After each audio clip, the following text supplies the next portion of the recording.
kind of keep everybody's time in mind, let's go ahead and get started. And if somebody trickles in, then they can get caught up as we go. Good afternoon, everybody. This is the June 2nd, 2021 MAG Standards Details meeting. Item number 1, call to order and introductions. Gordon, is there anybody other than Nooning that is new? I don't believe so. I do have someone who just has a phone number ending in 483. Can you let us know who you are?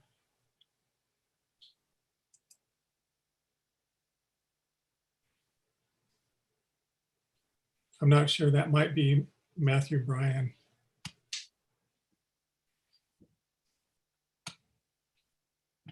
But other than that, I don't see anyone else new. No. Okay.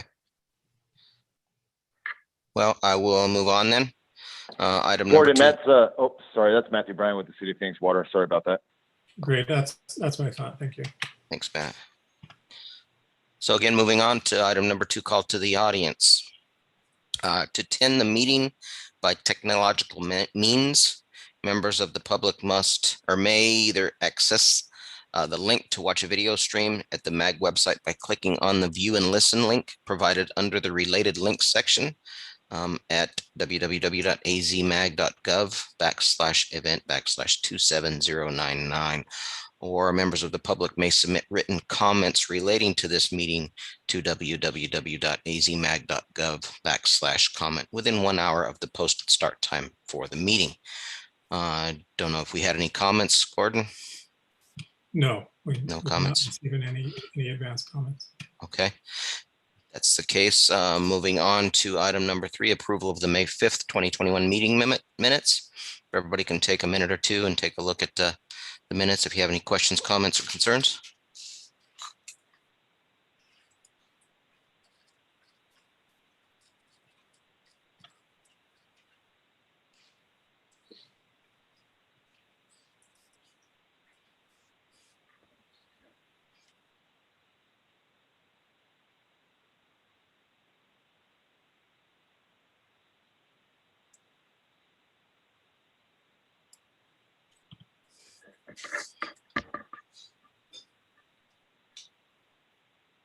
So going to move on.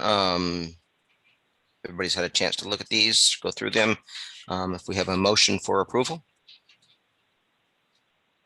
Craig, this is Dan. I'll make a motion to approve as written. Thank you, Dan. Do we have a second? I'll second. This is Warren. Thank you, Warren. Looks like Gordon is pulling up our attendance. So let me move my screens around so I can see. Can you see that okay? Yeah, I got it. I just have some stuff on my screen I've got to move around. Okay. Avondale? Yay. Buckeye is a yay. Chandler? Yes. El Mirage? Not present. Gilbert? Yes. Thank you. Glendale? Yes. Thank you. Maricopa County? Yes. Oh, I skipped over Goodyear. Apologies. Goodyear, yes. Goodyear's a yes. Thank you. Mesa? Yes. Peoria? Yes. Phoenix? City of Phoenix?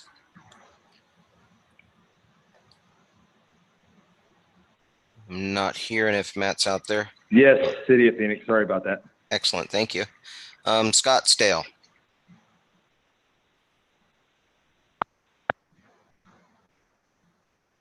Not hearing City of Scottsdale. Moving on to City of Surprise. Yes. Thank you. Tempe? Yes. Thank you. And Youngtown? I'm not seeing present. So with that, looks like the yeses get the approval of minutes. So we'll move on to the next item.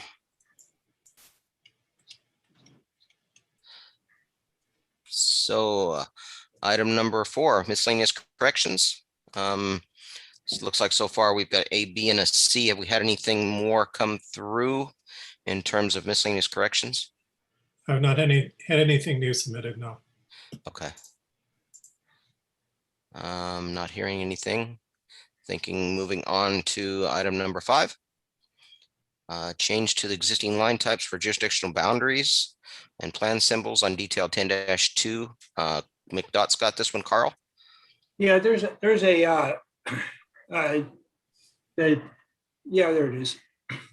Yeah, what we're trying to do is use a jurisdictional boundary that is, does not blot out or block information in the plan. So what we had before was very dark. One was like a great outline, was a very solid dark line. What we're proposing is keeping the gray scale line, but then another line type that says a double dash. There has been some worry about it. It looks very much like property line option number 1. However, it is a different line weight. It is a different. The 2 dashes are actually bigger than the other ones, and we did add a note down at the lower right hand corner that would recommend not using property line option 1 with jurisdictional boundary option number 2. So we would think that plans wouldn't both have that same line type, which might get confused. Yeah, at this point we discussed it, and I've discussed it in-house here. They want to keep this, and apparently they're using this option number 2 on the McDOT plans now. And I know there was some worry about having 2 different types, but at this point I've been asked to go ahead and bring it up and see if we can go for a vote on this change. But yeah, if there's any other discussion, I'd certainly like to hear it. Okay. Anybody have any comments, questions, concerns?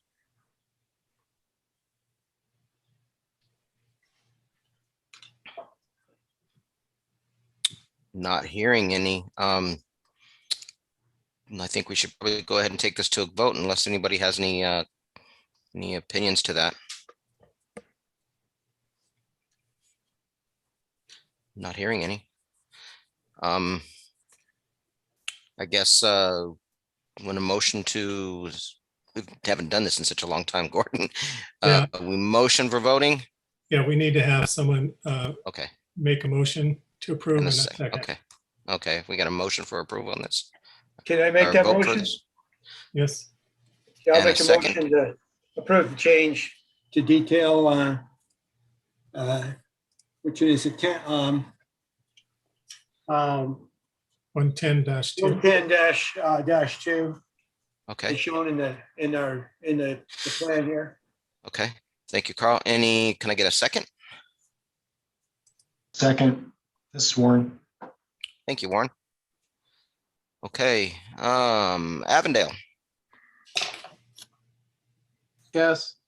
Buckeye is a yes. Chandler? Yes. El Mirage? Not present. Gilbert? Yes. Glendale? Yes.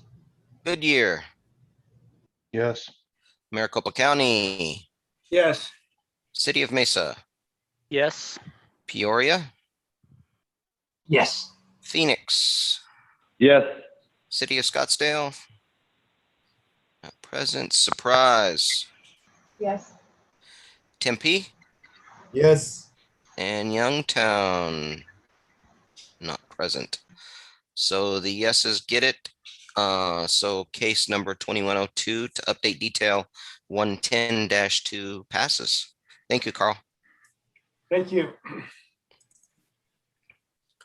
Moving on to item number 6, case 2103, updating detail 212, the utility pothole repair.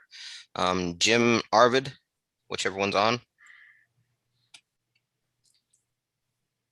Yeah, you'll see the latest. I believe that's the latest version. Correct. So again, going back to our thoughts, we're going to kind of not do the temporary, a separate detail for temporary utility pothole, but just provide some notes on the existing 212 revision so that that can be utilized for a temporary condition.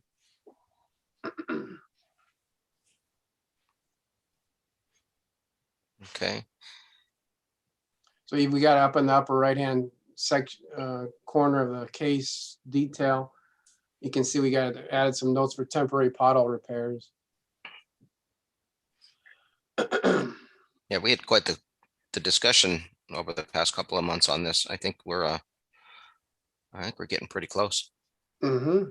I just wanted to note that the highlighted areas are from comments at the last committee meeting that have been changed due to those comments. Yeah, I think the note 5 on the temporary pothole ones is good. It kind of captures what we were trying to get with the eliminating those small plates. Agreed. And the nice thing about it too is that it's the detail right next to 212. So it makes it real easy for them to figure out what size plate they have to use and what condition they can use it in. The other thing I like about this, and Arvid, you've brought it up a dozen times, is this is what industry is actually using. So we're not writing something that is, not used. This is what you guys use on a daily basis. So this is definitely gonna be helpful. Absolutely. So Yeah, and then note 6 on the type A is I like that, how that turned out. Again, because that's something we like to see is the milling to create an offset joint. So yeah, I mean, I think this is really good. Again, it gives some more flexibility to the industry so that they can utilize a temporary situation with these. It gives the agencies flexibility. So I don't know. I think it's there, guys. So I agree. Yeah, it looks great. Arvid, I was curious, have you shared this with the AUCC at all? I'm sorry, Warren, with who? Have you shared this at all with any of the AUCC meetings? Kazuka meetings? Yeah. Not yet. No, I wanted to make sure we had it at a point that we felt like it was pretty solid. And then if it was, I was going to send this out.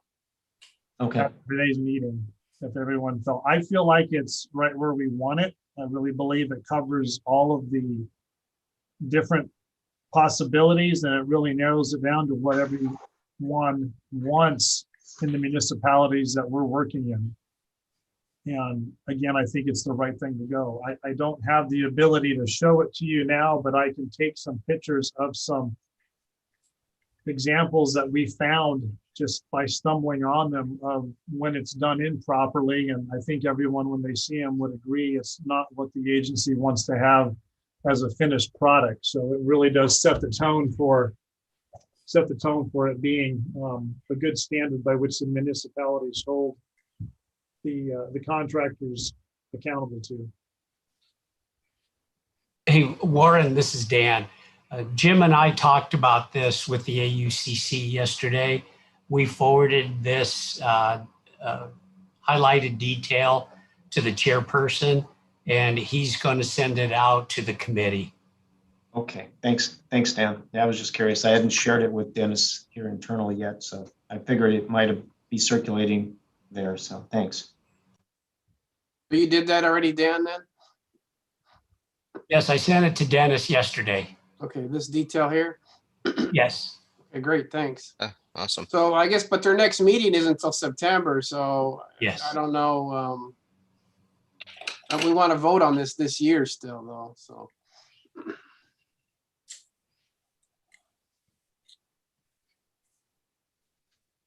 Let me talk to Dennis and see how we'd like us to handle this, see if he can ask for the committee to send us comments before that next meeting, maybe by July. All right. Okay. Yeah, that'd be good because we don't have to vote on it next month, but I'd like to vote on it August and Carson no later than September. So. Yeah, I think we're there right now. So, yeah, Just to reiterate, really, what I think Jim had said earlier was we've cleaned up what 212 was originally in the spec book, and we've added in the temporary pothole section. And I think it has combined everything that every agency we've seen wants to have. So hopefully it's received well by others, and it's seen as a new higher standard by which the agencies can have assurance that their roadways and such are going to be maintained for many decades to come. I think definitely this is a good addition. So thank you, Jim, Arvid, for everything you guys done on this. This has been good. A pleasure. Thank wanted you, Arvid. to also, what's that, Jim? So thank you. Yeah, I also wanted to take just a minute while I'm on here and just announce that Azuka is now Azuka, Arizona chapter of NUCA. We've merged with NUCA to get them back in the state. And so you're going to start seeing more from Azuka, which is now a chapter, Arizona chapter of NUCA, moving into the balance of this year and moving into 2022. That sounds great. So Gordon, one question on this item number 6, the case 2103. Do we want to put possible action for next month in the event that that we get information back? We could vote on it, or do we want to just leave it up for information and discussion until such time that we can get it voted on? Well, we sure could put it on the agenda for a vote if you think it's ready. Well, And you don't have to vote on it if it's not, but the option is there if you get comments back and everything's good. yeah, I think, and somebody correct me if they think I'm wrong. I think we're there. It sounds like we've just got Azuka to go through and get any feedback, questions, comments, concerns that they might have. But I think in terms of the committee, I think, I don't think anybody's sending any red flags or anything that kind of stands out to them. So if we can put that, I mean, this is going to be up to you, Jim, if you want to do that, put this up for possible action next month. And if we get comments back from Azuka, then we'll address those. If not, I guess then we just don't vote on it until we hear back from them. Does that make sense? Yeah, I would agree. Let's put it on the Yes. agenda for for July's meeting as for a possible vote. And if we get any comments that we still want to address, hopefully we'll get them before the end of this month. So we can meet. I actually, our date for the water and sewer working group is the 22nd, and we pushed it back to the fourth Tuesday, because we got so many Tuesdays in June. So we've got some time here for people to look at it. Yeah, I think we could do that. I don't know. I don't have a crystal ball, but I don't see anybody really having issues with it, because we're just given more options. Now, there were some concerns with settlement. I think we've addressed that with this. So I don't know. Yeah, let's just put it on there for a possible vote next month. Okay. So sounds good. Other than that, we'll move on to item number 7, case 2105, proposed new details 521-1 and 521-2, sponsored by myself. So to kind of give a full disclosure, I haven't had a chance to look at this at all. I was actually going to talk to Maricopa County and see if they could help out with some CAD work to address some of these. Not sure, Carl, if you guys still have that ability or not. Yeah, I have, I can deal with our CAD people. Is this now in a CAD, like an AutoCAD format? It is. After this meeting, I'll go ahead and email you the file that I have. Yeah, let's do that, because Gary can work with the CAD guys and get it right. Okay. Okay. A lot probably quicker than you and I could. So yeah. Again, I apologize. Yeah. Again, I apologize. I have not had a chance to get to this at all. So but yeah, after this meeting, I'll go ahead and email you the file that I've got. And we can just work together via email before the next meet, the next And then, main meeting. I'll try to bring it back too with clouds or highlights or whatever, what we've changed. So it doesn't all get lost to what it originally was. Okay. Okay. That sounds good. Yeah. Like I said, what we can do is we can work together. And Okay. so I really appreciate it. And again, I apologize for not being prepared and not having the updates on this. So Okay, it has great. just been a crazy month. So if there's any other comments or concerns on what's here right now, this is the same detail that we had last month. Definitely we can Right. make this. Craig, I did get a question from Kelly at the City of Phoenix, who's running up their supplement update. Mhm. He was just wanting to know what the status of this case was because he had heard that the City of Phoenix specs are being looked at. So we just should follow up with him, if the case gets approved so that they know that they can take this out of their supplement, or if we change something that they don't want changed, then they would need to know what's Right. changed on it. Right. Yeah, and just for everybody's information, I believe, Carl, correct me if I'm wrong, the changes that are on here are basically just cleaning up the detail, adding some reinforcing, but just kind of a detail cleanup, more clarity. So, but yeah, you said his name was Kelly? Yeah. Okay. Yeah, that's correct, Craig. Yeah, it's just cleaning it up, making we're missing some dimensions here and there. Probably adding some reinforcing, I think, but on the most part, it's the same. The outer dimensions, I think, the size and the intent and everything of the structure itself are not changing. No, perfect. So, if there aren't any other comments, concerns, well, we can move on to item number 8, case 2106, the proposed new detail 272, the retrofit for manholes, valve boxes, and the curb. Warren?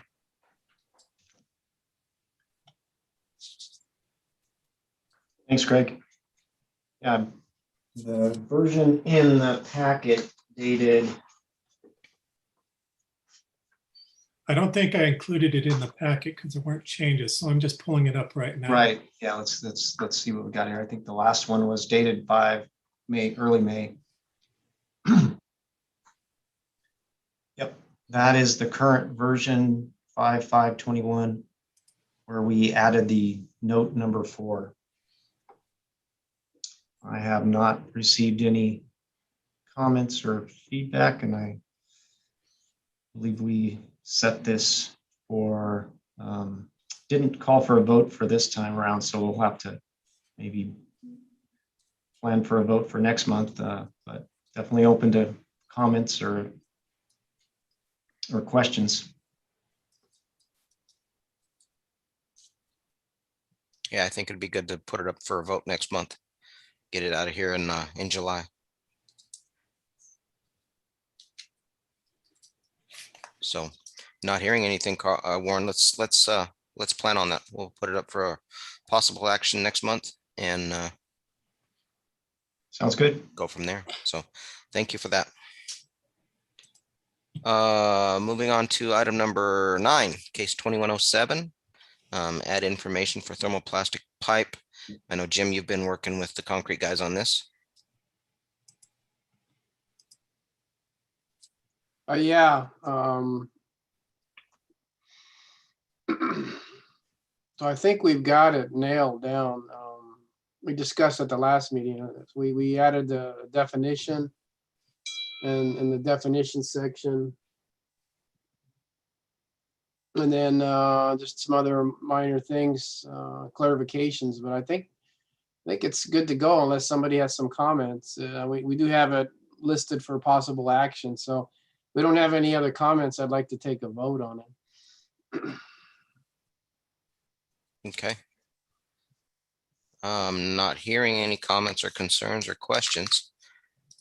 So with that, then I will send out a motion for the vote on this.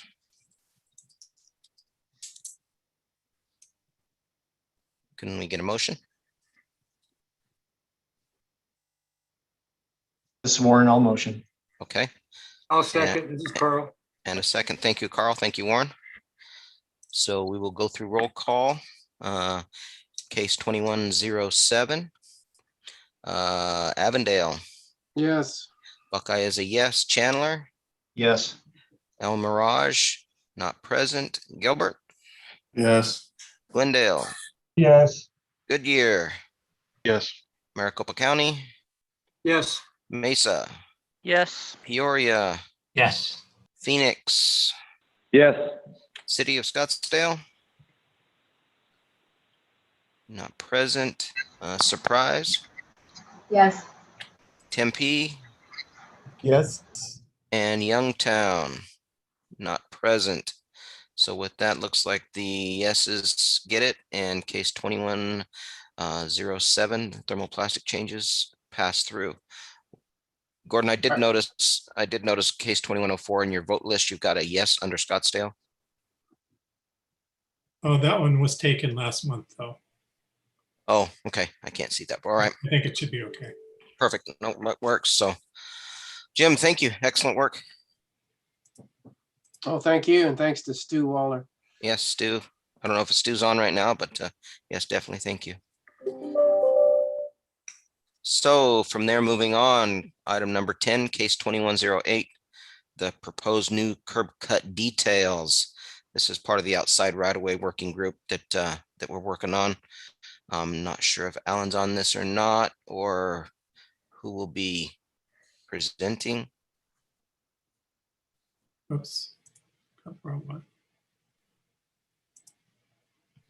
Or if Keith is here. I don't see either Alan or Keith on today. Okay, This is Peter. If I can help on anything, I will. I think, I don't think there were any changes from last time. I thought they all got incorporated, and then from our group meeting a week ago, our working group meeting, Keith did not have anything new that new comments he'd received.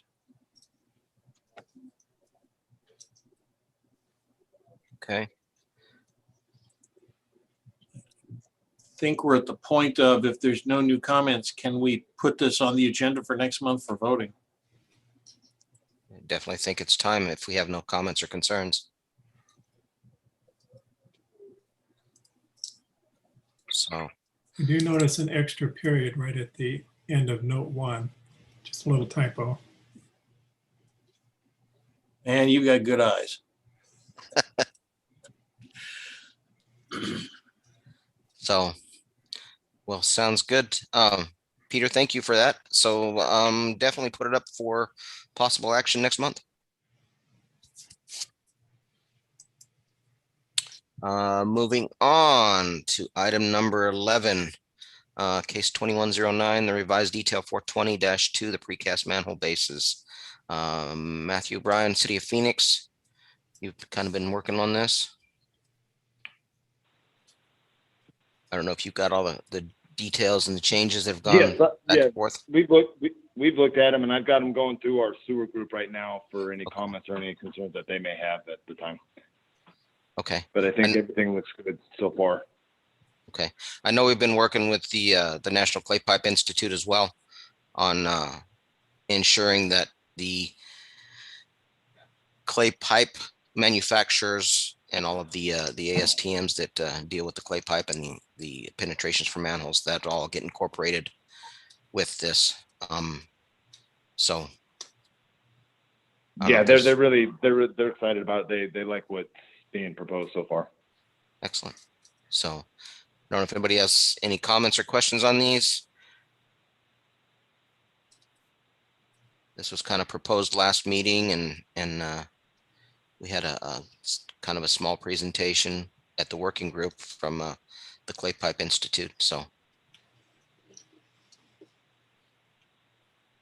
but yeah, what the main deal on this is on the larger diameter pipe, the 1 foot dimension that was originally on the detail. It just doesn't work in terms of the size of the bell. So we're going to extend that out to up to 3 feet per the Clay Pipe Institute and the ASTM standards, along with a couple other note changes for the boot connections and just some small changes on there. So, but we'll probably bring that up, make those changes with the next meeting and submit a clean version. Craig, do you want me to update the CAD drawing, or is Phoenix doing it? I don't know, Matthew. Do you guys have anybody out there who can update the drawing? I can look into it and see. I'm not sure. But I'll get back to you on that if we do Okay. have one. Yeah, I've tried to, but again, just like my other case, I have not been able to find time to do that. So, but yeah, if you can find somebody, then that would be great. Otherwise, Gordon, yeah, if we could ask you to. Okay, yeah. I'll get back to you guys. Excellent. So, not hearing any other concerns on that. We can move down to item number 12. There's a new case. Case 2110. It's the revised section 776, the masonry, mortar, and grout. Jeff? Good afternoon, everybody. Can you hear me? Yeah, we got you. Good, because sometimes that doesn't work, even though we think it works all the time. As I'm sure you're finding out, Craig. So, new case. It's been in the working group for a while. Those of you who attend or monitor what's going on there, we've been working on this. Basically, this was brought to our attention that there was a couple of items that were in the existing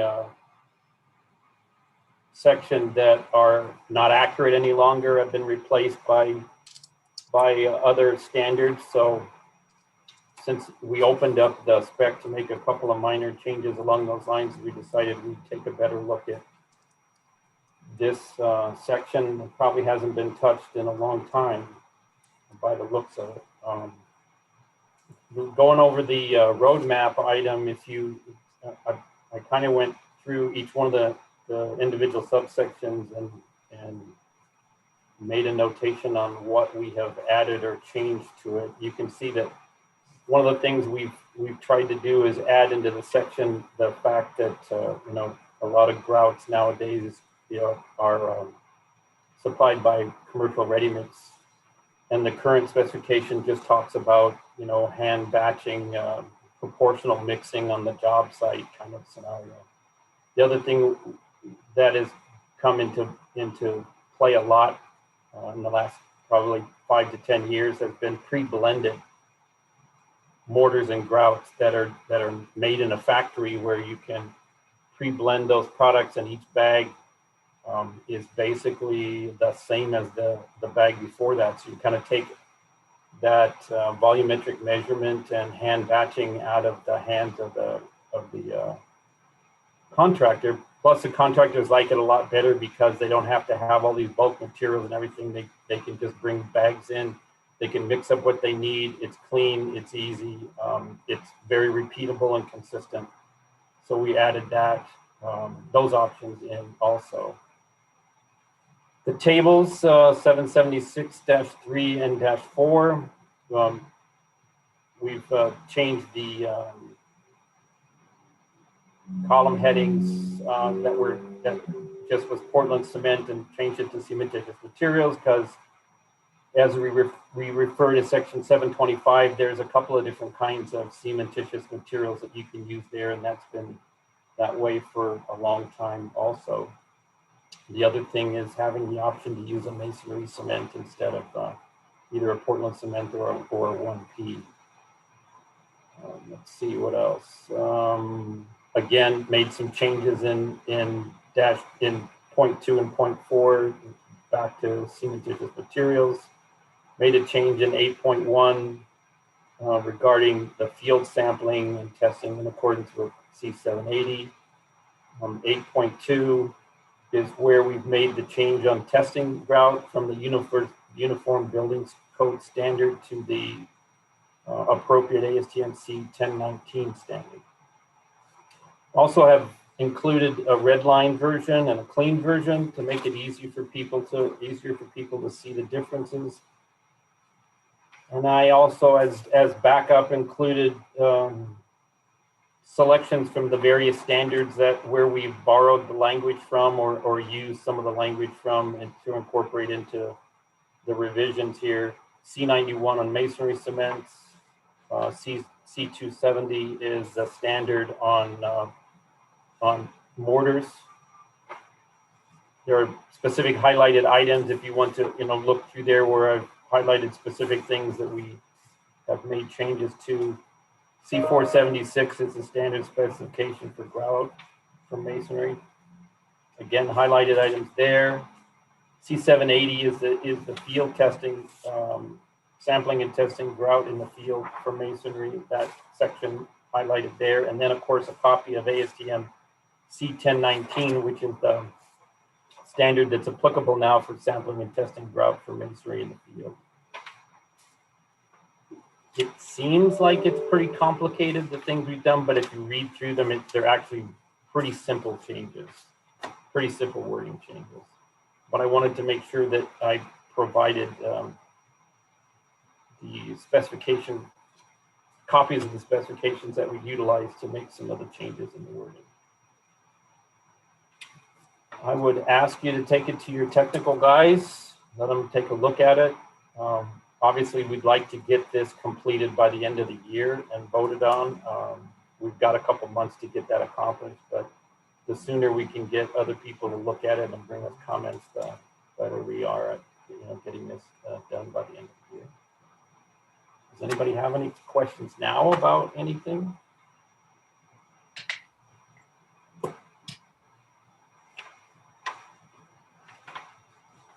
Craig, I think you're muted. Oh, sorry about that. Yes. You're right, Jeff. This technology is hard to keep track of. Anyways, my question, I'll say it again. You were talking about getting rid of the hand batching and going to the pre-blended or pre-packaged options.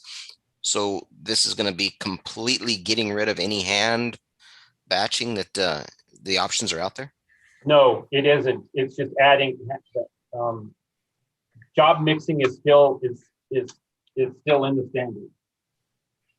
You can see it's still in there. We're not trying to get rid of that. We're just adding some additional options to it, either on the grout end of it, either being a ready mix supply product or a factory pre-blended product, and on the mortar side, a pre-blended product. Okay. Okay. Just adding those items in there that I think you're going to find are probably more than not being utilized rather than hand mixing things. Those guys who are hand mixing are probably using bag products and pre-proportioned bag products. Okay.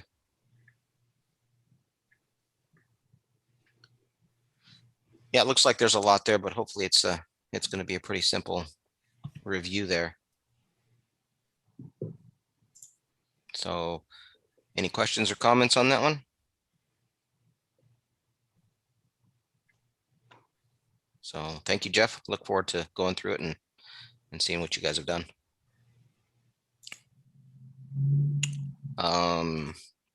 Not hearing anything. Moving on to item number 13.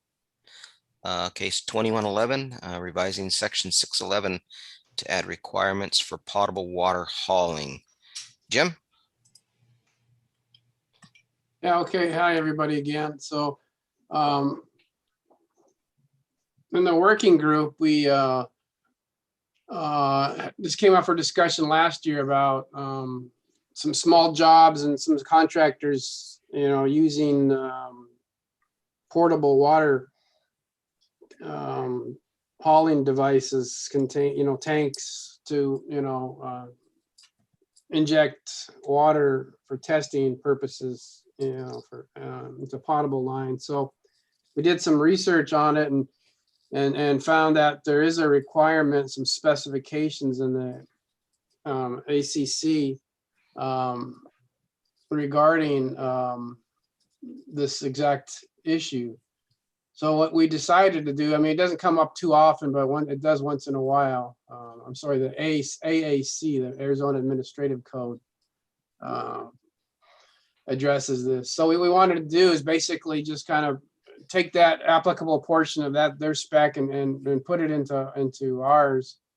So the inspectors, will have this in front of them if they ever come upon this issue, because we've experienced it ourselves. So, we're always kind of concerned about, what this container was used for before. And so found out that they can't be certified, and there are certified contractors that do this. So, anyways, we had one of my counterparts over in our public works water quality put this together. And so what you see here, there's the latest that we added into there. And so we think it's just a good place to put it, and it's just available in case somebody comes across it. Covers the situation. It's not frequent, but it does happen once in a while. So that's pretty much it. It's pretty simple, as you can see there. So if anybody has any questions. Hey, Jim, this is Warren. One question or comment. That last sentence regarding the minimal chlorine residual. It looks like in AAC they use 0.2 milligrams per liter instead of parts per million. Maybe you might want to look at that to be consistent with however AAC specifies it. Good catch. So it's 0.20 parts per liter. Milligrams per liter. mg, lowercase mg / lowercase l. Yeah.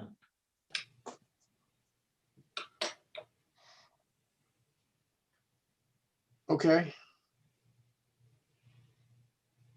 Yeah, I'll look into that.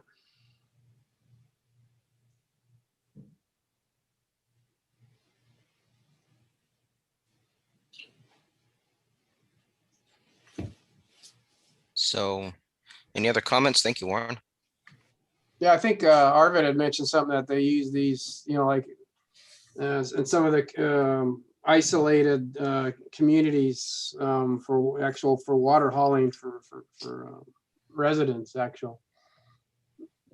Correct. They don't have Water access to hauling in running northern water. Arizona is a common practice. And these trucks that do this they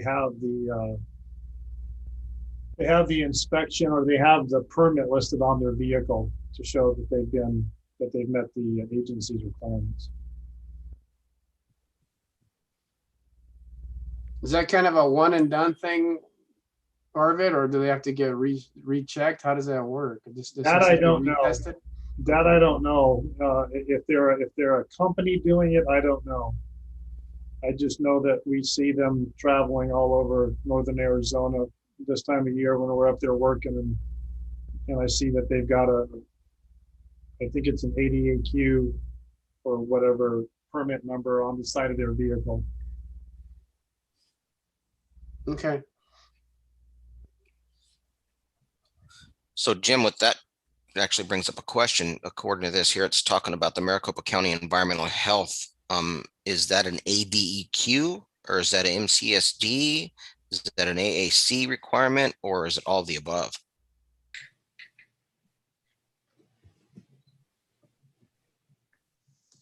Greg, my comment on the ADEQ is the fact that you're talking up in northern Arizona and Coconino County. So I don't know if they've got a different regulatory agency up there, or if they just fall under ADEQ or what. So again, I wasn't trying to imply that it has to be ADEQ. I'm just saying up there you see that on the vehicles along with other labels stating that they're legal. This portion of AAC is under the Department of Environmental Quality, Safe Drinking Water. So I'd say it's covered by the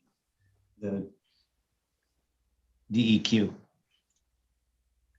So how would it work in the hierarchy Warren, if you've got the in front of you, as AAC kind of the controlling document, and then it would be ADEQ with MCSD underneath that. What I'm thinking of here is instead of calling out different agencies, can we just call out one? Uh, Well, I think that, again, like the county health department uses and references sections of the AAC. So that's what I'm thinking is the AAC makes a requirement, and then the way to get it done, apply for this permit, as they mentioned here, is you go through the county to get it. So I think the law part is the AAC, and the county basically is the vehicle to get that permit. So Kind of the law and the enforcement. yeah, Okay, that makes I mean, sense. I'll look into that, both of these, but that's what I'm in, based upon what the county, remember, we've got that issue with the extra protection. They go back to the law, which is a AAC. Right. So. Okay. Yeah, just a question. Wasn't sure if there was a hierarchy there or not. Yeah, I'll So- clarify it, and then maybe clarify it here in the spec. So. Okay. Sounds good. Any other questions, comments, concerns? So we'll talk about this probably the next water sewer working group also. Thank you, Jim. All right, thanks, guys.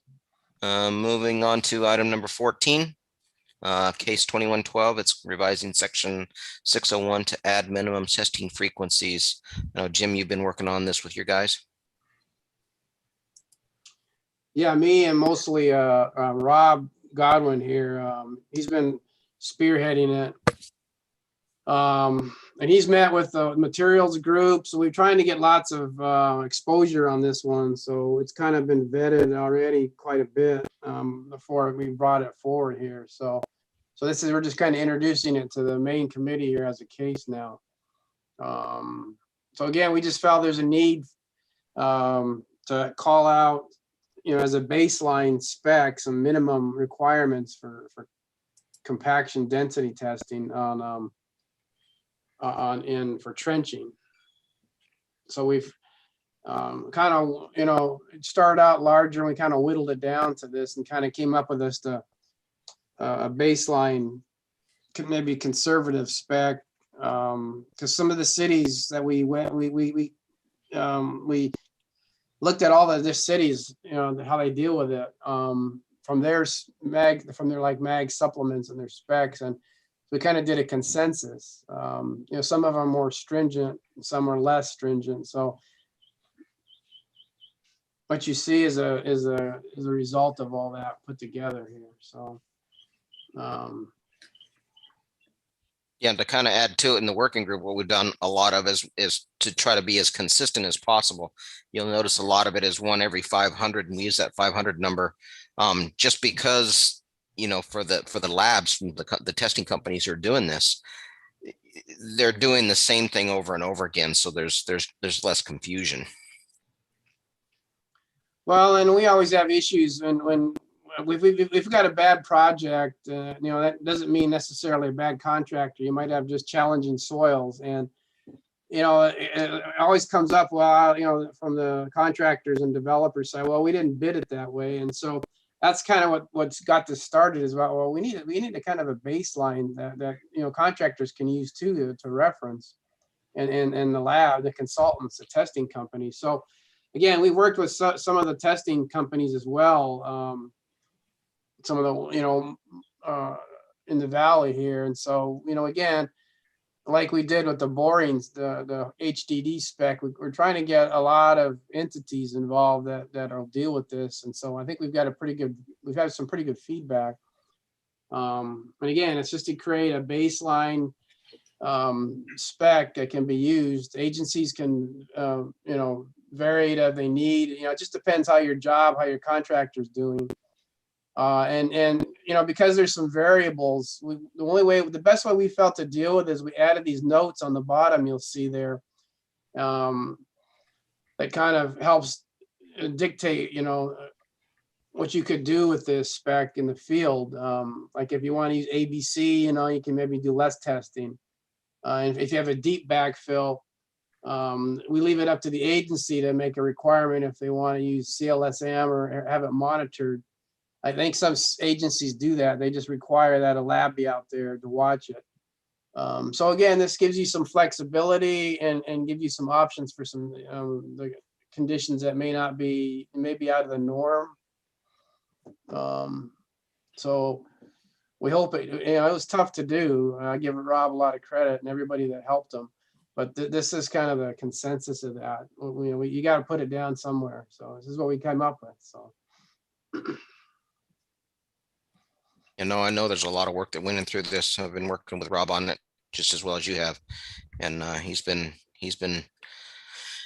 putting a lot of time and effort in this over the past, actually more than a year. So yeah. And I thank Jeff and his group because you guys helped out. It's been discussed at his working group, and they even formed a sub-working group, if you want to call it that, to just meet on this. And so we've had some pretty good input. So I appreciate everybody's help on it. The only other thing I'd add too is there was quite a bit of involvement from Rob Duvall with City of Phoenix also. So there's, they've had a lot of input into it also. Mm-hmm. Yeah. We thank City of Phoenix. So they're more on the conservative side of the scale, but I mean they're the biggest agency, and so a lot of labs use them kind of as a reference point. So it was good. So yeah. I'm pleased how it turned out. Have my fingers crossed that when this gets passed, that maybe the City of Phoenix will just adopt it also. So they'll kind of fit in with the rest of the mag. Hope springs eternal. There you go. Speaking of Robert Duvall's involvement, one of the things that I don't think was discussed in the kind of the previews to this case was at the beginning here, they were talking about the optimal moisture content, and he wanted to make sure that that was being tested, as it was being placed. And so there's a little language added there, and also updating the percentage of compactions to kind of meet what I think Phoenix is using.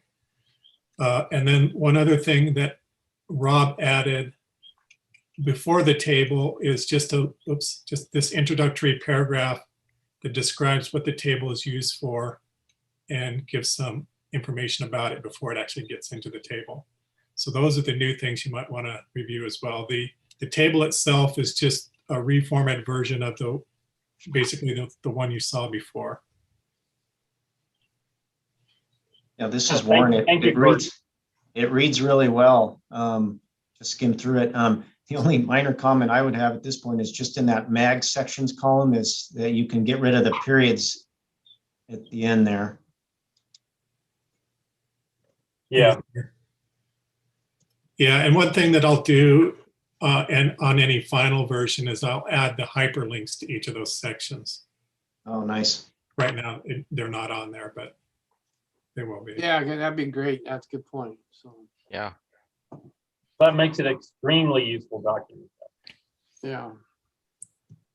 Yeah, I've already handed this out to our guys, and one of the comments that came back, we've kind of discussed it a little bit, and we'll look at it at the working group, is testing the bedding. So don't recall if we've actually talked about that or not, but that's something that one of the guys in our group brought up. So this is Peter. I know Christina's on this, but I know SRP has been in the process of revising their compaction standards for underground utilities, and she can get it to them. But I know we're going to need to have a line in there for the utility structures like vaults and the above grade pads too, and maybe able to glean from them. I can also send this to APS's underground design group and their standards group and see if we can get some input from them too.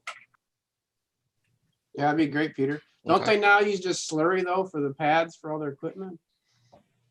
Sometimes yes, sometimes no. If it's SRP, they do, but they do have an option for developers to not.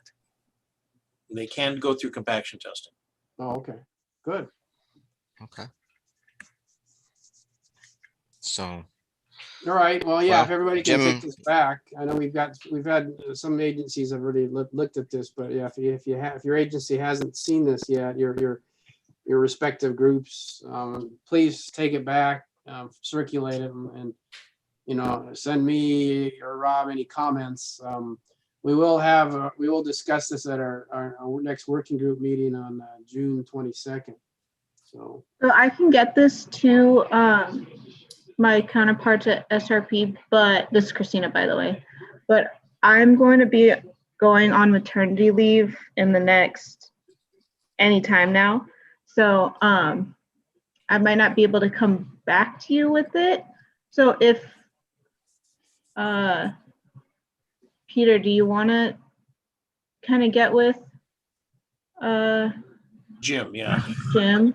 Yeah, I mean, you guys hired us to go through a review of the standards anyway, so we're in the middle of that process right now. So I can just, as long as you guys authorize me, I can communicate that information back.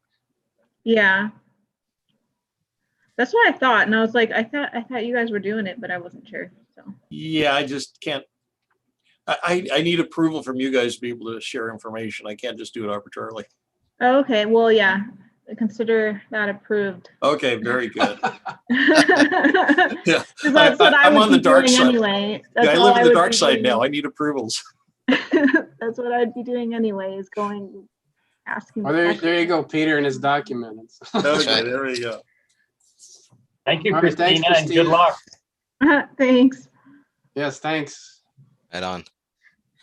So, yeah, Jim, think- again, excellent work. I think that there is a materials testing working group meeting getting together again this Thursday at noon. So if there are any questions that I don't think Rob is on today, but I can kind of give him some idea of what we talked about. So. And again, I would say, as we've all mentioned, there's been a lot of work going into this, but we'd certainly like to be able to move this forward this year and get this into the standards with, you know, first of next year. So the sooner we can get comments back and what things need to be potentially reworked just a little bit, the better. Yes, I agree 100%. So. I'd hate to have to wait a whole nother year to be able to utilize all the work that's been done. No, I agree. And, you know, and again, something major and new like this, you know, if we have to tweak it next year, that's fine too. But, you know, if everybody's comfortable with it enough to vote, that would be great. Totally agree with that, Jim. That's how we need to do some of these things. Get them out there, get them start using, and then come back in. As you see, we usually have to come back in a year or two and make a few little tweaks here and there. Yeah, sometimes you gotta, you know, put it in use, you know, like they do with like the Navy does with their ships. So shakedown, we got to get them shakedown. That's right. That's right. Shakedown crew. Yeah.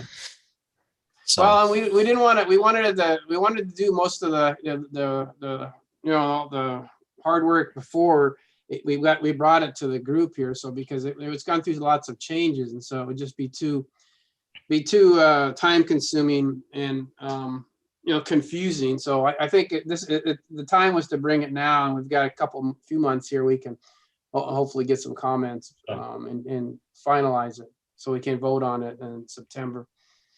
So. Oh, this one, and just to point out, I don't think this is necessarily, it's new to MAG, but it's a lot of this is already out there in the agencies. This is just pulling it together. Right. Correct? Right. that's right.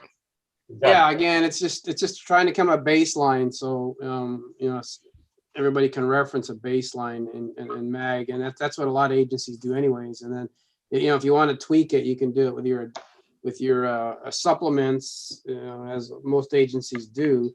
But again, you know, there is some leeway, you know, up to the inspector, and that's what we tried to cover in the notes. So, you know, some of the comments maybe we'll get in the future, we might be addressing the notes as well. So. But anyways, that's it, guys. I appreciate it. Any other comments? No, Jim, I was just going to say that you guys have been working on this for a couple of years. You've been working on your subcommittee to the subcommittee for the testing, but we've also been working on it in the water and sewer. So it's been out there for about a year. So yeah, you guys have put a lot of work into this. Yeah, it's good. I'm proud of it. So, and a lot of thanks to Rob for driving this. So. Right.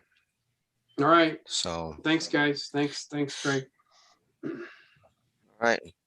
Any other questions, comments, or concerns? Not hearing anything.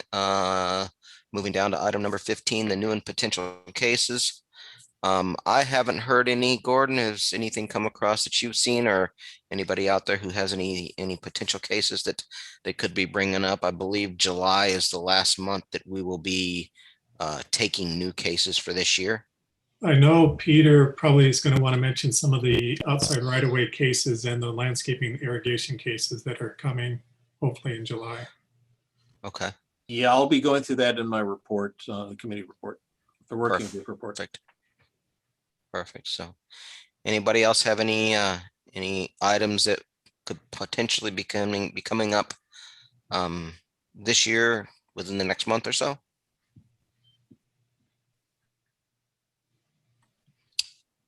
Not hearing any. So if that's the case, then I will move on down to item number 16, the working group reports. Water and sewer, Jim.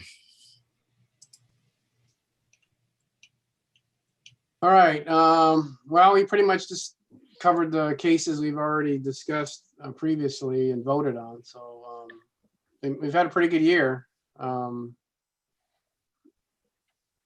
moving forward. I'm not going to discuss everything because we already did it, but you know, and some other potential cases we're looking at. I like to plant a seed in everybody's head is that you know, we're looking at maybe addressing maximum joint deflection in the water pipe. Some of these residential subdivisions we're getting, they have some curvilinear streets, and it has a challenge with some of the water lines that are going in. And you know, some of the designers, you know, I know some people say it could be a design issue, but the problem is when you're in the field as an inspector and you're questioning some of these deflections at the joints, it's hard to measure. And so we may want to put in something the construction related the inspector can use to verify these. So I don't know, that's something we're looking at. And again, Craig, I don't know, maybe this is just a design issue, but I don't know. We seem to have a problem with it in construction. So. Right. And well, we talked about this before in some of the meetings that, you know, like Rob even brought up in the past, when you're out there in the field, if it says, hey, you've got a 2-degree deflection, how do you quantify that? How do you measure that when you're in the field? Okay, 2 degrees, you know, a little easier to do when you got a CAD program in front of you. But when you have a rock and a string line, it's a little more difficult, a little more challenging. So yeah, definitely, I think to nail it down is going to be a good thing. So I don't know. Is there anybody comment on that? Is there any interest in trying to address this in the MAG, the construction spec?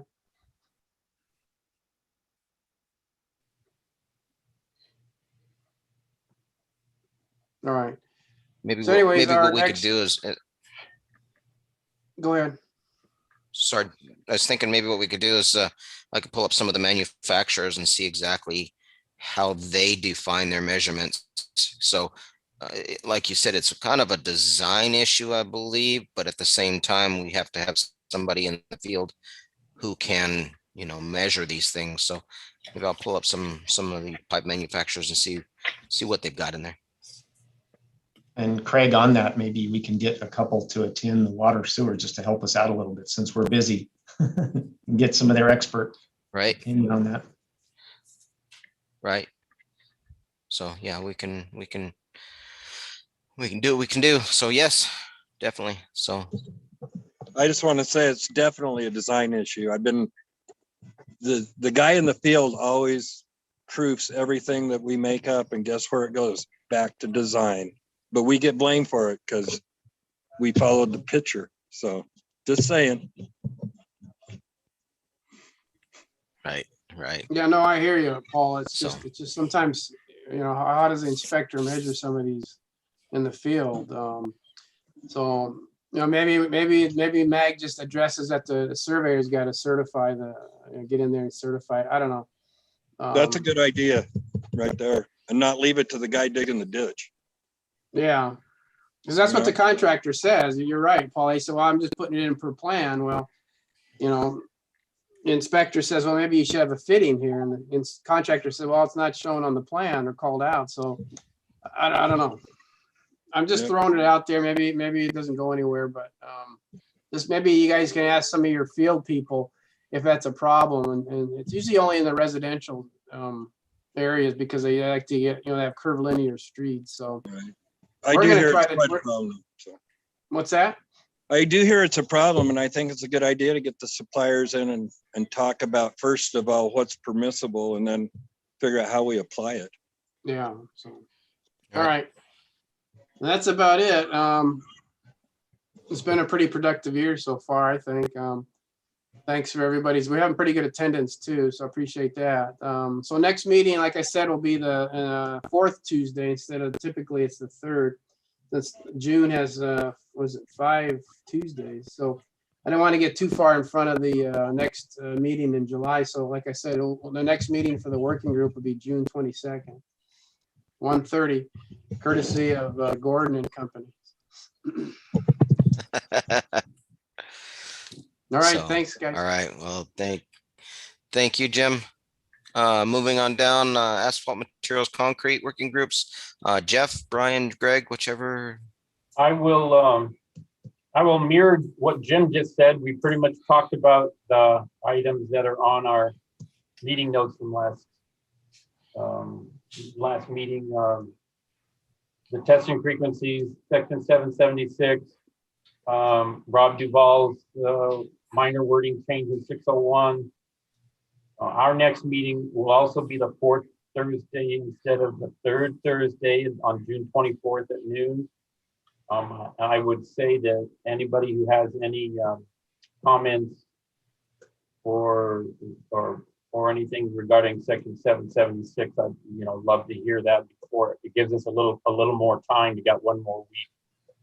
Gives us a little more time before our next actual working group meeting. I don't think we have anything on the horizon going forward. Right at the moment for cases. So I think, as Jim said, it's been pretty productive this year to get these kind of in there and try to get them done this year. Right on. Well, thank you, Jeff. Moving on to the outside of right away, Peter. Yes, thank you. Yeah, we've been pretty busy. Our last meeting was just last week, and the meeting minutes are shown on the screen. We of course got the case with Keith Kesty is putting forward. Hopefully we'll get to vote on that next time. The other cases we have in development would be the sediment trap and the vegetated bioswale section of details. I'm pretty positive we'll get one of those for the July meeting.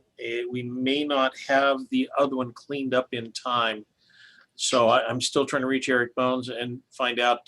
He was unable to be at the last meeting. He was on vacation. So we're trying to reach him this week and see if we can have everything ready to go for July.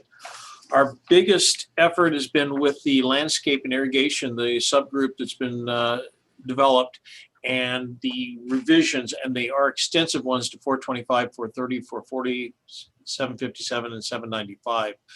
There's been over 20 plus people working on those ones in subgroups. I did a review a week or so ago on 3 of those standards. The other 2 have been drafted. The status that we have right now is that we're doing the internal working group reviews, and then the subgroup is also doing a secondary review. They are reaching out also to others to do kind of a peer review of these changes. Like I said, a number of these are very substantial ones. One of the questions I had, and one that they're doing, is going through the existing city supplements. There are a number of city supplements dealing with changes to the existing standards or additional items. A city of Tempe, for example, has its own landscape manual. And so what we want to make sure is we try to capture that information before it comes out.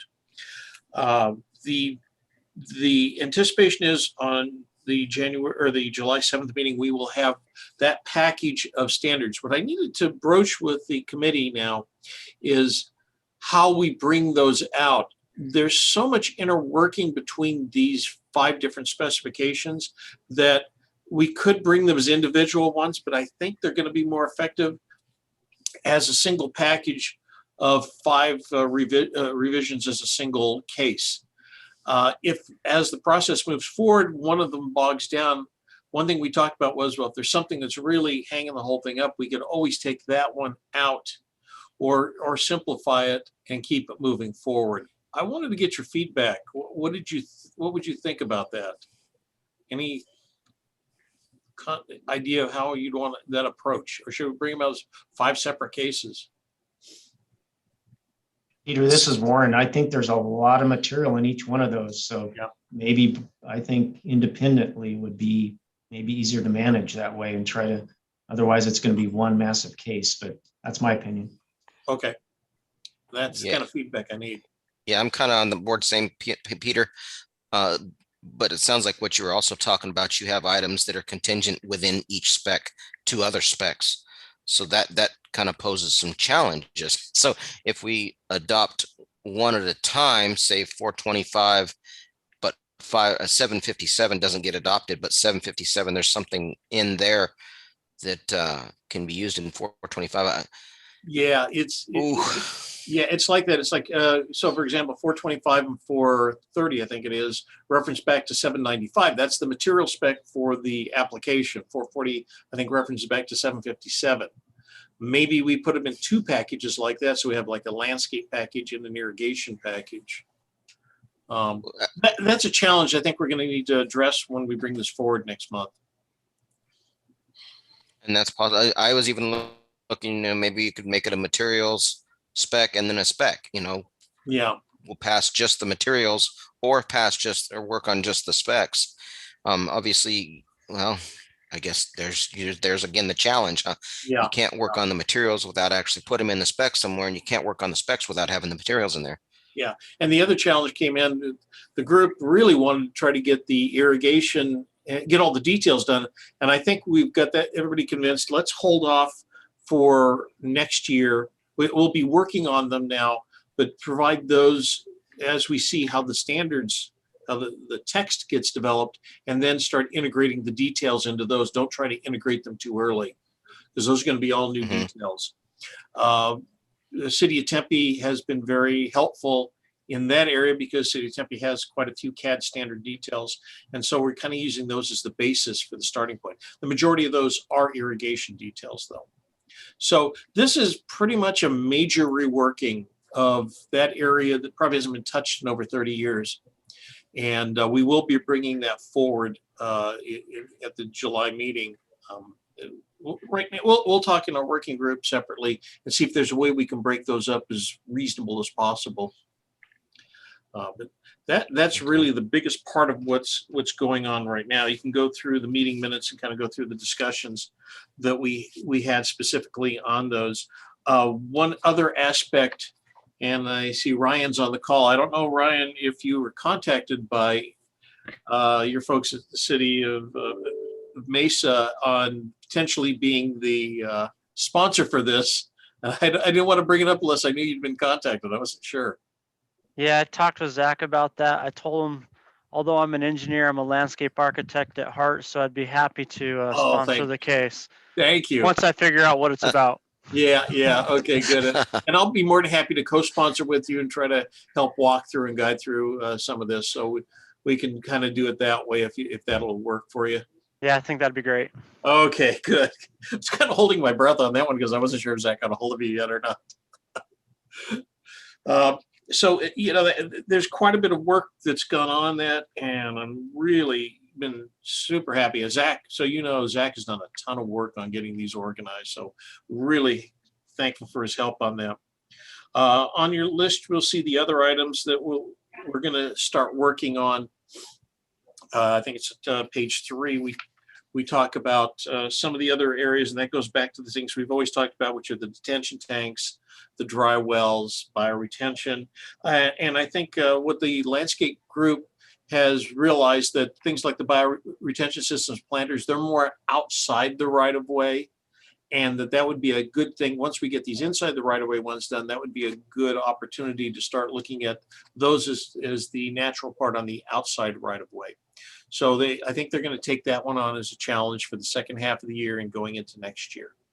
So as you can see, we have quite a bit moving forward. You see on the list, there's a lot of people participating, so that's been very helpful. I can address any questions anybody has at this point. You know, Peter, this is Craig on Buck. I was actually just thinking as you were talking about those 5 sections on how we're going to get those incorporated, and do we break them apart? Do we bring them together? And then what just came to mind is when we were talking about case 2112, the minimum testing frequencies, where it's just, hey, let's get it in here. And if we have to make tweaks next year, let's do that. Okay. Maybe that would be the best way to do this is let's kind of, you know, take our best swing at it, get it in in front of the committee members, yeah, and adopt it and make changes as we go. Yeah, I definitely want to make sure that they're all in. If we have to combine or separate it as this moves forward, I think we should. I mean, obviously, we'd love to get this approved this year, but there's a lot of meat to chew on in these. It's going to take some reading through. We've been trying to track this, and one of the questions or requests I had last time was make sure you take the existing city supplements and put some kind of tracking on that to verify that, hey, we looked at this, City Phoenix supplement, it does this, and it's been incorporated over here. Let's try to track this to make it as easy as possible. But so there's a lot in here. Landscape contractors, that's the one aspect we're still missing a bit on getting landscape contractor review. And I still think we need to do that somewhere along the way. Oh. Okay. Yeah, it sounds like you guys have got a lot of work that you've taken care of, and you might have a little bit in front of you still too. Yeah, it's a great group. I mean, they're really been willing to jump in and go after this stuff. It's just stuff we've been needing for a while. I got to start going through and finding other loose, random specs that we haven't been able to get worked on over years. See if I can talk some more people into this kind of stuff, or see if they'll take some of those on. Right? No, great. That's really, really good. I just give you credit, Peter, for refereeing between the design and construction aspects of it.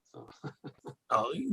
The folks that are participating are so good to work with. I mean, it's been great. Good deal. Always makes it nice. Always makes it nice. So, well, thank you, Peter. Like I said, you guys have done a ton of work, so it's definitely a good job. So, moving on, item number 17 to just the general discussion about any interest relating specifications or construction practices or technologies. I personally haven't had anything. So throwing it out to the rest of the group, if there's anything that has come up and anybody wants to have any discussion about. Greg, it's Arvid. Not so much discussion, but I just wanted to inform the committee that in the last couple of years, and even just recently, MAG 608 has been a huge help to agencies. There was recently a rather large directional bore for, I believe, a reclaimed water line performed at Elwood and El Mirage, with multiple municipal jurisdictions involved. And it's been a real benefit to the community to have MAG 608 in place, because many agencies are beginning to recognize the value of HDD, but they sure appreciate having something in MAG that dictates the means and methods and the procedures and all the stuff that goes into it to make sure it gets done properly. So just again, kudos to the committee for putting that in place, and the continued reality that trenchless is beginning to grow more and more. So we're probably going to have to start addressing some additional changes or different technology MAG specs as they begin to infiltrate into the community. Yeah, like micro trenching. Well, yeah, let's not put that in trenchless technology though. Let's put that in its own category. That's a whole nother animal that has to be discussed, because that's got its own challenges. But one of the technologies that we're starting to get a little bit of questioning on is pilot tube boring, and what's the feasibility of it, and incorporating it into other existing methodologies.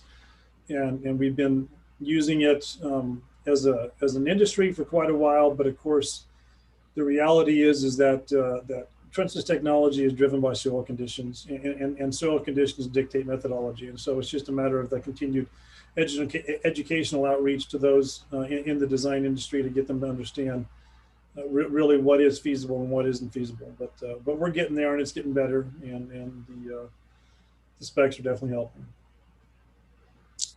Right on. Well, I'll also bring this up too, Arvid. 608, that was part of you as well. So, you know, the committee is here, but you did a lot of work on that. So we also thank you. So, any other items that anybody wants to talk about, or anything that's coming up? I know just about every meeting we talk about in-person meetings. I don't know, Gordon, has that topic been broached by MAG? I know we kind of discussed it a little bit the last meeting, and yeah, this month is actually the first month that there's going to be in-person meetings. The first two groups that are doing it are the MAG Transportation Policy Committee and the MAG Regional Council.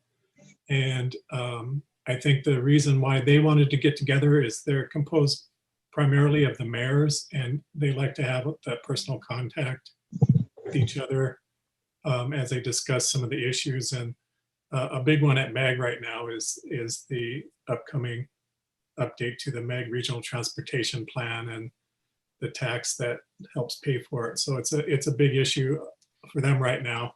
So there is a start to it. And then we're going to be looking at other possible meetings in July as some of the staff begins returning to the office. But as of right now, it's only those two meetings for the mayors that they wanted to move forward with. okay. And if I remember correctly, what you said last meeting was the standards and details committee. Basically, we're going to be virtual the rest of the year,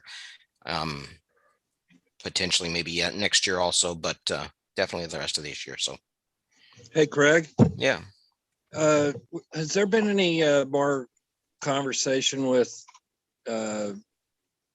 on 404 and cross protection, and maybe having the state look at revising that statute? Have we heard anything? You know, about we haven't reached out to them recently. Still working through the pandemic and all the items that they're dealing with. So I haven't reached out to them to find out if there's anything up and coming. That's something I can do and see if there's even any movement. I know that they've got their hands full, but they're not quite as busy as they were. So maybe we can get a little bit. Because I know that falls back in movement out of them. I know that falls back into even Arvid's directional drilling and drilling past reclaimed water lines and putting in other things. And anyway, I was curious if anybody could fan that flame. Yeah, I'll put a call and shoot an email out to the guys and see if we can break loose. Sounds cool. Thank you. Thanks. Any other comments? I did get an email from our government relations person here at MAG. We received questions about the micro trenching issue again. So that's still out there. They were asking if this committee had rejected any specifications or, and basically I replied that the committee has not seen any potential specs, so they don't have any changes in that area right now. Okay. So We may, Craig, we may want to, I don't know. I mean, they're going to eventually probably approach us about, making a presentation. right. Yeah, we've had them I present. understand that right now they're trying to approach, I understand, agencies just through their city management, kind of bypass the public works and engineering departments. So I don't know. I think we're going to have to deal with it sooner or later. So Yeah. So yeah, I know we've had a presentation by them before. I believe it was actually year before last, if I'm not mistaken. It was when we were in person and they came in and talked. But yeah, we can probably reach out and see if probably not this year, because towards the end of the year, our meetings are typically pretty busy, but maybe a January meeting. That's typically when we have some of these presentations. What do you think, Gordon? We could do that.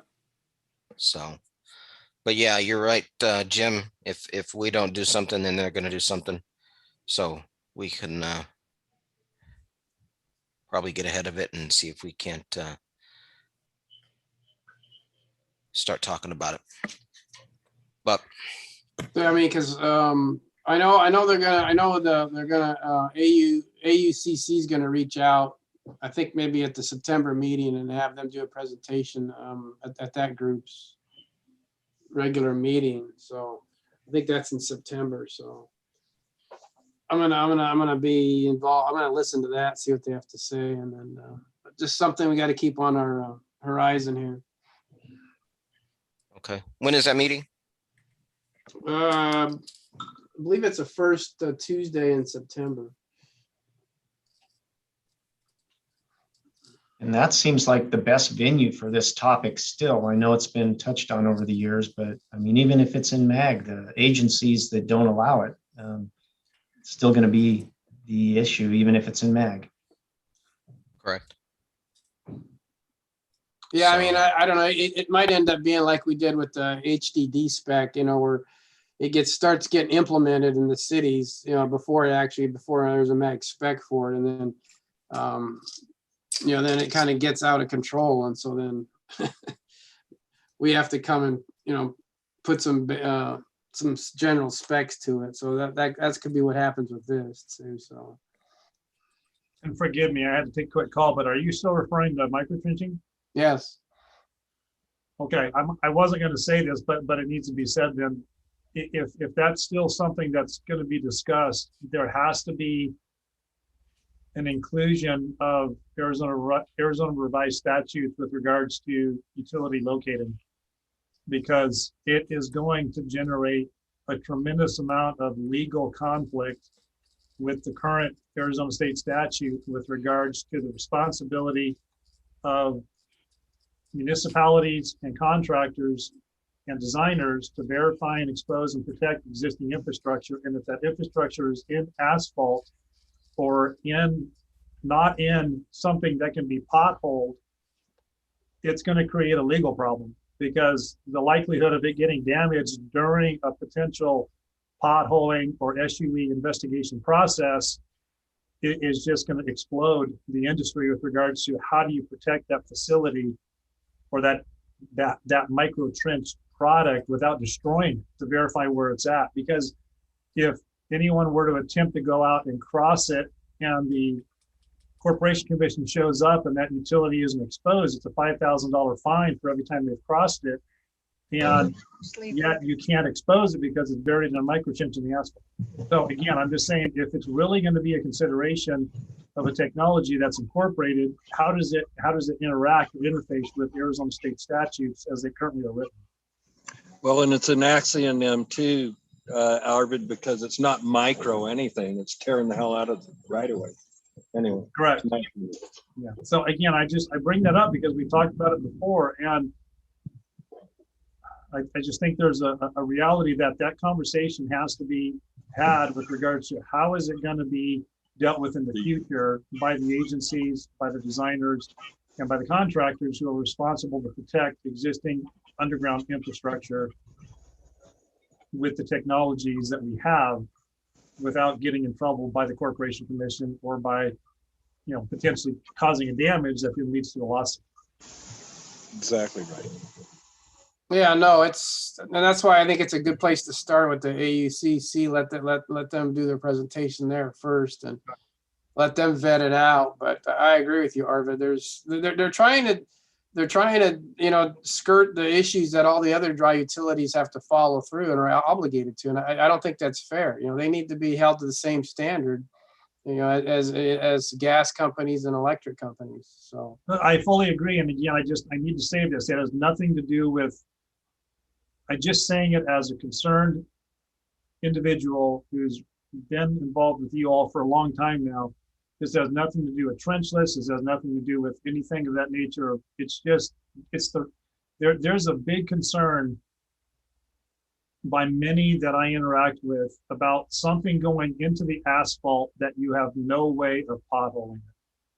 And then you add to that the overlay, the overmill, everything that comes along with that. It's just, there's a reason we bury utilities in the ground and put them in trench lines. And so it's just, again, it has to be talked about from a longevity standpoint.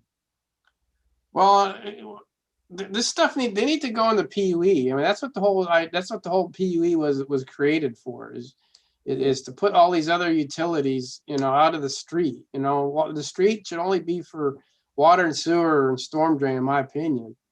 And the PUE was to take all the dry utilities, and we're getting away from that because I know the PUEs are getting filled up, and so now they're coming to the cities for right-of-way permits because they want to go in the street. But we're getting tons of fiber permits coming in right now, and they want to take some prime corridors, in the street, and so you really got to be, you got to really review this stuff and be vigilant and don't give up any of your main corridors for your main utilities of water and sewer. Right. Yeah, I agree with that. That's the same thing we do out here. And it's on a daily basis where we're dealing with some of these dry utility contractors or designs that I get calls constantly saying, there's no room for me to go in the PUE until they look to the other side of the street, and there's a whole nother one on the other side of the street. So it's more of just it's not that you don't want to, it's just that it's just more of a challenge. So with the micro trenching, it's the same thing. Again, we typically have a dedicated easement for dry utilities out here. Yeah. But yeah, and if 8 foot's not enough, then let's increase it to 10 or 12, and then again, that's where they're supposed to go, other than street crossings, that's where they're supposed to be located. Agreed. The problem is that I guess it's now, boring has gotten so cheap now, that it's cheaper to go on the street than to disturb landscaping. So. Well, and it truthfully, Jim, it's more cost effective to bore dirt than it is to trench dirt, because it avoids the risk of a potential trench issue and backfill and compaction issues with certain utilities. And 2.2s and 1.2 and 1.4. I mean, in Scottsdale, I'm designing a project right now with an agency or with a company to do 5 miles of fiber for 2 2-inch conduits, and they would much rather bore the majority of it because aesthetically it's cleaner and easier, and it's less impact, and quite frankly it's faster because you can do in good dirt 500, 600, 700 feet a day installed done. Can I say something about increasing the PUE? Because if you increase the PUE, it would impact and what residents think they own. Agreed. Hardly ever any resident knows that there's a PUE attached to their property. Yeah. And my opinion, I wouldn't increase the PUE, but that's only me. Well, but the thing is that that's basically just in residential streets. The main problems we have with the fiber is in the collectors and arterials. So, we could leave the 8-foot PUEs as it is now in residential local streets, but it's the arterials and collectors where they're running out of room. So, because that's what I can tell you on that. So, Arvid, it's all your fault. You've made boring so effective that now we got to deal with it. Yeah, I guess I should have saw that coming. Yeah. All right. Oh. All right. All right. Thanks. Good discussion, guys. Yes. Is there anything else? Anybody else have any comments on that or any other items, issues? Good. Not hearing anything. I think it's probably time. We can probably go for adjournment unless anybody has any questions. So with that, I will adjourn our meeting. Thank you, everybody. Thank you all. Have a good day. Thank See you, everybody. Thank you. Thanks, Craig.